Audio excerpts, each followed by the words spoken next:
Hi, everyone. Professor Graham here. I hope you're staying cool this summer, especially today. It is quite warm. I'm certainly feeling it. I am here to discuss a few things with you. I have a list here. If I'm looking off to the side, it's at my notes. So speaking of notes, before I begin, why don't you hit pause and go get a writing utensil and some paper so you can take notes. I think that will work best. And of course, you can always reference this, but it will be very helpful to write down what I'm saying. Okay, so first and foremost, I want to let you all know how incredibly impressed I am with each and every one of you. There are a tremendous amount of A's and B's and C's, and this summer semester is no joke, as you guys are well aware. It moves rather quickly. We cover 16 weeks in 16 weeks worth of information in only 6 weeks. So give yourself a pat on the back for getting this far. And remember, we are just over 2 weeks left. We have between 2.5, it's about 2.5 weeks from today. So hang in there, keep going. And remember, don't get stuck on any particular assignment. Of course, give it your best. Take the opportunity to revise if you wish, but there's always the opportunity to do better on the next assignment and maybe even strive for those 5 extra points that are a possibility on every assignment. So let's just kind of keep moving forward. So this is something you're going to want to jot down as a list, just to keep a record and to remind yourself of what goes into a paragraph, right? A paragraph in order should go topic sentence, and then a definition or explanation of the topic. In the topic sentence, let me go back just one. It should include the topic and refer directly to your argument in your thesis statement. So remember to reference the thesis statement and include the topic in the topic sentence, followed by an explanation or definition of that topic. Then support your definition or explanation with a quote or a paraphrase from, in this upcoming compare and contrast essay. Maybe it's a moment in the documentary where something you're describing an effect, how either the school children or the correctional officers are affected by Elliot's experiment or her lesson in basically prejudicism. So topic sentence, explanation or definition, support, meaning a direct quote or a moment in the documentary. Don't forget to include a timestamp in parentheses after that. And also don't forget to introduce the quote. Quotes shouldn't just come out of nowhere. So in the documentary, or at a, Elliot says, quote, something like this, or when one of the children says, quote, blah, blah, blah, it should be in the documentary. It should be in, again, introduce the quote and include a timestamp.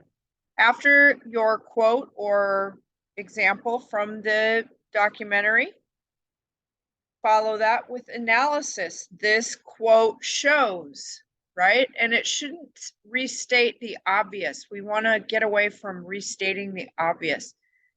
And after the original set of quote or the example, the supporting text, and the analysis, you can even double up and include another quote or another moment in the documentary, for example. Again, with a different time step, maybe later on the lesson, changes this effect. And another example of this particular thing, like say, for example, when the children's performance in class is depleted, maybe that happens more than once. So maybe you have more than one example. So there again, you can include more than one quote or example. Just make sure you're kind of sandwiching it in between an introduction of the quote, who said it, what's the, where, kind of lead the reader to the quote. Make sure there's a timestamp. Follow it with analysis. This quote shows. And then after you've done that once, but maybe even twice, then you want to conclude the paragraph with a sentence and then move on to the next paragraph.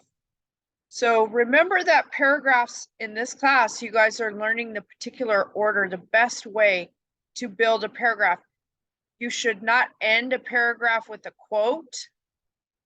No, at no time should the topic sentence not be the first thing, for example.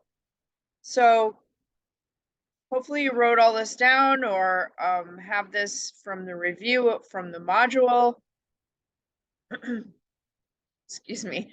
But if nothing else, rewind this, write it down now that you've heard it all, and keep that pattern for each paragraph in every essay. Now, your essay should go introduction paragraph, a minimum of 4 body paragraphs, 4 to 6 body paragraphs, and a concluding paragraph.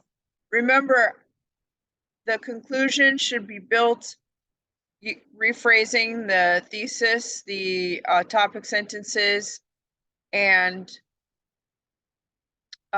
should be the same length as the rest of the other paragraphs.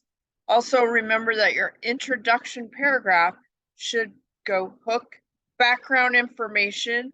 In this case, you're going to introduce, for this compare contrast essay, you might introduce Eliot, you might even summarize in a short summary of the experiment, because the body of this essay, you will really want to stay away from retelling the documentary. This is not a summary and response essay. This is a completely different format. So you guys are learning 4 different formats, maybe 5. And so this is the next format. You should not be summarizing and responding to this. There should be no first person. There should be no I, no we, no you. Always be specific. Are you talking about the reader? Are you talking about viewers of the documentary? Are you talking about the children? Always be specific. So, I'd like to share my screen with you and go to the actual assignment itself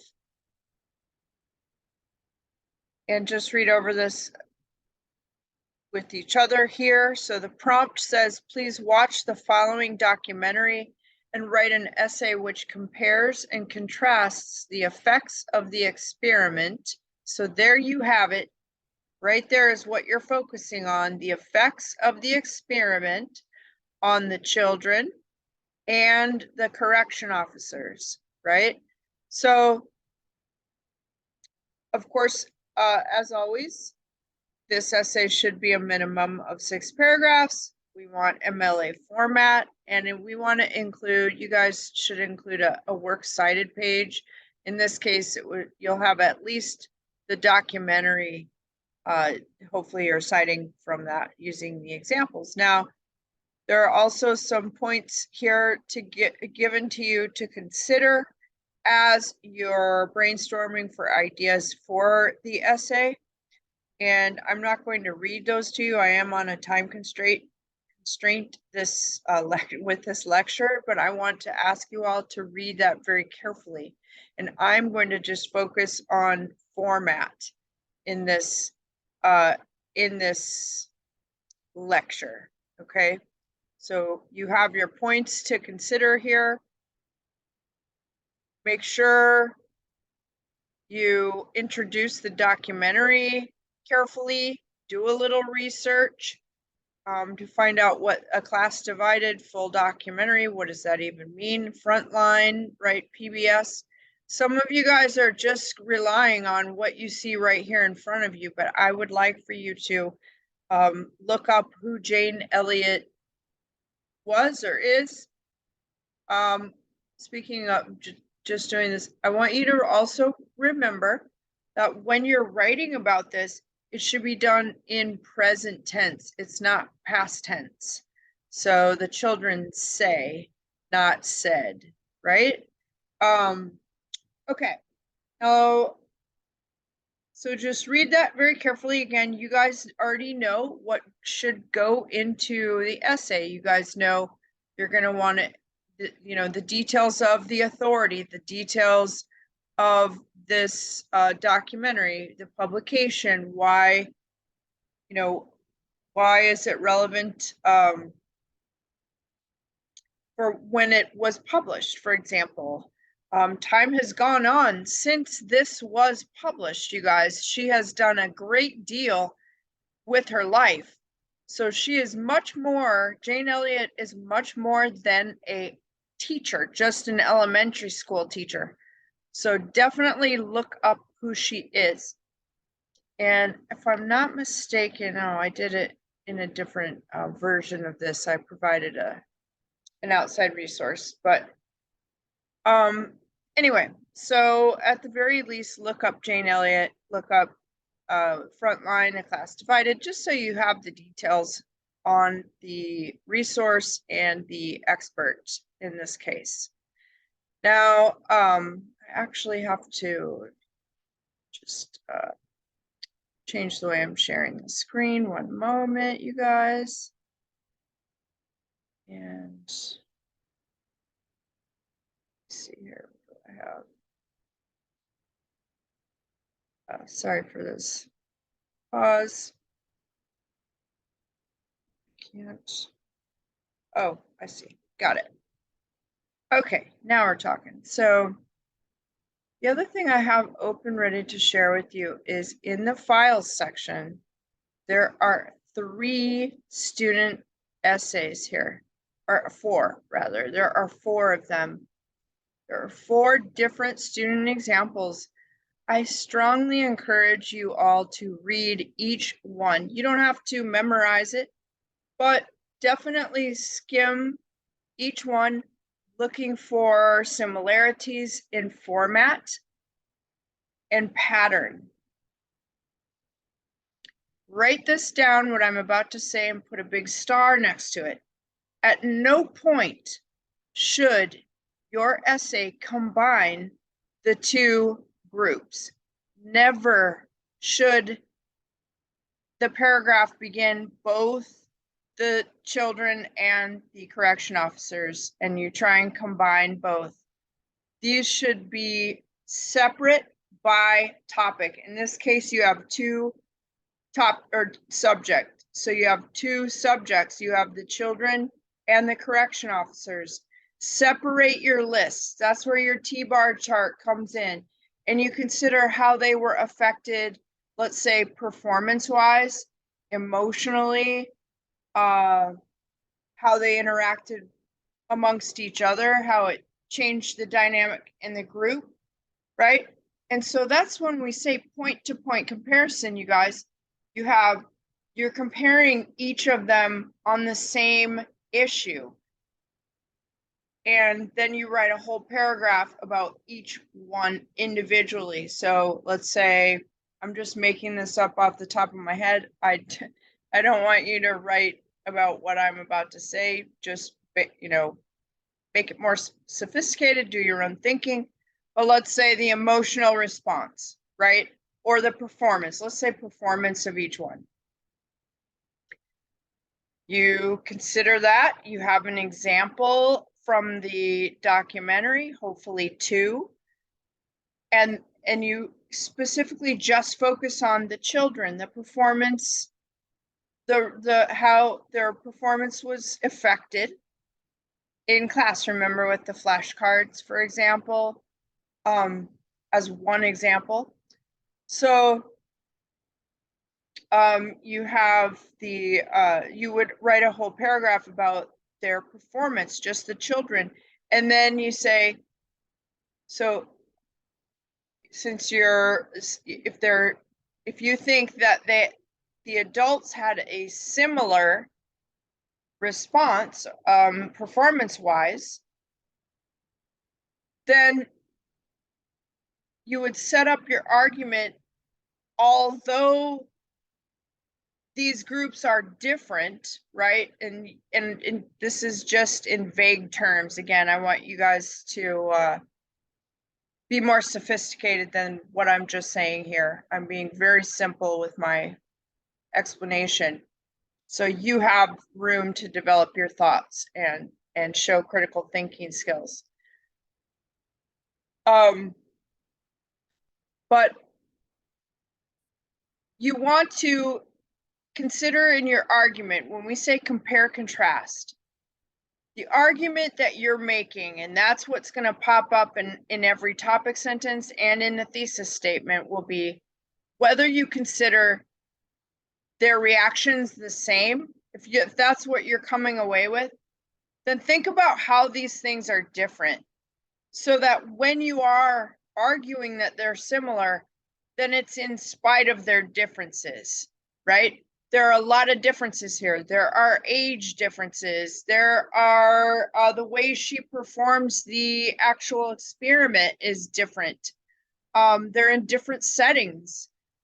They're like 10 or 15 years apart. Not that that necessarily, that might just contribute to the different way that it's presented. But the point is, if you're thinking in your mind, wow, they really react the same way, the exact same way. Well, it's in spite of all these differences, right? So when you're explaining that they're the same, then you would say, although they are different in these ways, the outcome is similar, right? If you think that they have completely different reactions, then start out by discussing how similar these other elements that I've already mentioned are, whatever similarities you see. So you always kind of start out with the you want to finish. Okay, so how do I say this? You use their similarities to emphasize differences, right? Sorry, I'm going to take a little drink of water here. I'm losing my voice. Anyway, what I'm saying here will make more sense when you read the 4 compare-contrast student examples. Look at the format of each one. Look at the thesis statement for each one. Look at how their hooks are similar or different. Like, do a little in your mind, compare contrast of these 4 student essays that are all discussing the same documentary. I think that, and many of you I think would agree that these visual examples are very helpful to understand and clarify patterns, if that's what you're looking for. So that's why these are provided for you. Again, I've said in the past, I said in an email, it is up to you to remember, however, that none of these are 100% perfect essays. They are written by students. And so there might be a flaw or two. Maybe you look for those inconsistencies. Maybe there's an issue and you notice that. But these are all pretty strong essays, I will tell you. But again, they are not perfect. So these four, please read the four essays. Now, in terms of the T-bar chart assignment, you guys, the students that did the best, that performed the best on that particular assignment remembered what was needed in an essay. So the T-bar chart really is kind of a quick, simple outline, right? Where you're making two separate lists. The ones that did not do well on the assignment, combined them, like made them, oh, both speakers are doing this, both speakers, both this, both that, both this. That is not what we're doing here. We're making two separate lists comparing the same issues. And in the comparison, you'll sometimes find the differences, right?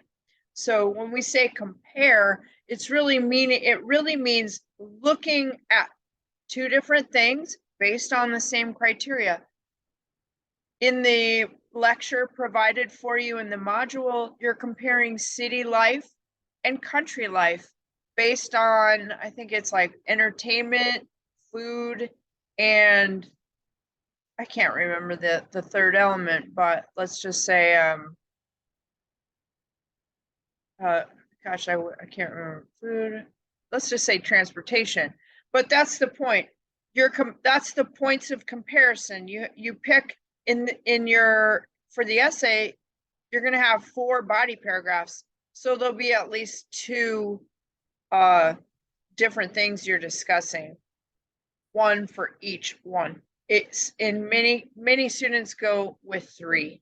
So this might be your 8 paragraph essay. So the T-bar chart really is just intended to get your ideas in order. You make 2 separate lists and you have the similar ideas that also emphasize the difference. So if one is a spiritual leader, well, of course you need to include the name, the publication, the background information of the authority that goes beyond the YouTube description. That's not what I'm looking for, class. Remember, look it up. A Buddhist nun doesn't cut it for the authority. This lecturer has an authority that makes them the speaker on this subject. So look that up. The other gentleman is a neuroscientist with a PhD. That's his authority on background, his authoritative background on what he's talking about. So one is talking about mindfulness. Another one is talking about a different kind of awareness, a more scientific approach. So, but they're all similar ideas. The 2 videos the 2 lectures are chosen for their similarities, and therefore you should be emphasizing the differences between the 2. If 2 things are obviously similar, it's an academic approach to emphasize difference. Never state the obvious, right? You look at 2 things. If they're obviously similar, you talk about how different they are. If they're obviously very different, you make connections and look for similarities, right? That's the quick and dirty way to write a compare and contrast a thesis statement, argument as an academic. Whatever seems most obvious, look at it and look for the differences or the similarities based on your original idea. Okay, so if you want to go back and redo the T-bar chart assignment, you're welcome to, just for tonight. However, I will emphasize here that if I were in your shoes, I would focus more on doing your absolute best on the essay. Move forward, get those extra points somewhere else. So, I'm just looking at my notes here again, you guys. Some other things I wanted to say, just generally speaking about writing, is to avoid, first of all, saying video. We are not watching videos in this class. We are watching lectures. We are watching documentaries. So remember that. And that's something, for example, if you see that in a student essay, you know differently. You know it should say documentary, right? Don't say talks about, right? Talks about, nothing's talking about anything. A documentary may, a lecturer may speak of issues, right? But we want to just kind of take our language and bump it up a notch. Do your best. Avoid saying you in all writing, you, we, us, right? Always speak specifically if you're talking about students, viewers, readers, whatever it is, speaker, you know. So avoid repeating the summary and response pattern. That we are not doing that in this particular essay. I have had students kind of try and hold on to that format and redo it in this essay. That will get you nowhere. Do not retell what happens in this. Focus on the effects. So make a big note to yourself. Do not retell. If you retell, it'll, you know, it won't, it won't get, the essay will not pass if it is retelling the documentary. Please highlight your thesis statement. I know that's hard to remember because it is unusual, but I like to see what you think a thesis statement is. And hint, hint, it should be the last sentence in the introduction paragraph. Now let's see.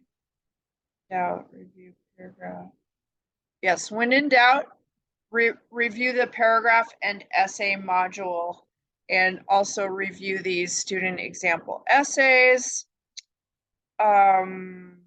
Always remember to read the module, and always read the student essay examples. So those are my notes to you all, to myself, to remind you.